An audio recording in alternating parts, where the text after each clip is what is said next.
ترجمۃ القرآن 9ویں جماعت کے لیے۔ بسم اللہ الرحمن الرحیم۔ آج ہم سورہ مریم کے مشقی سوالات میں سے مختصر سوالات کے جوابات تلاش کریں گے۔ چلیں آغاز کرتے ہیں۔ پہلا سوال، سورہ مریم کو یہ نام کیوں دیا گیا؟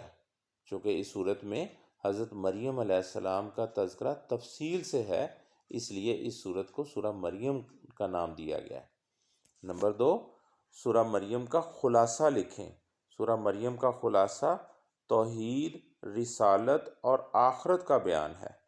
سوال نمبر 3، سورہ مریم کے اہم علمی و عملی نکات میں سے 2 تحریر کریں۔ پہلا ہے، ہمیں اپنی تمام حاجات کے لیے صرف اور صرف اللہ تعالیٰ سے دعا کرنی چاہیے۔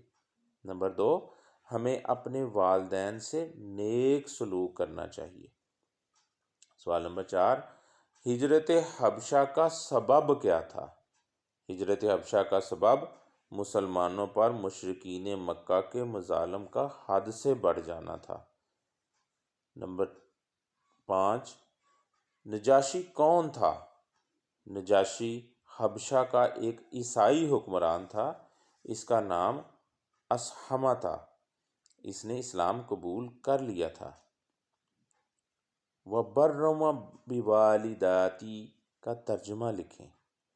اور مجھے اپنی والدہ سے اچھا سلوک کرنے والا بنایا، یعنی حضرت عیسیٰ علیہ السلام جب قوت گویائی اللہ تعالیٰ نے ان کو دی تو انہوں نے اپنی والدہ سے اچھا سلوک کرنے والا بنایا کا بتایا۔ سورہ مریم کی تلاوت سن کر نجاشی نے کیا کہا؟ نجاشی نے کہا، یہ کلام، قرآن پاک اور انجیل ایک ہی چراغ کی روشنیاں ہیں۔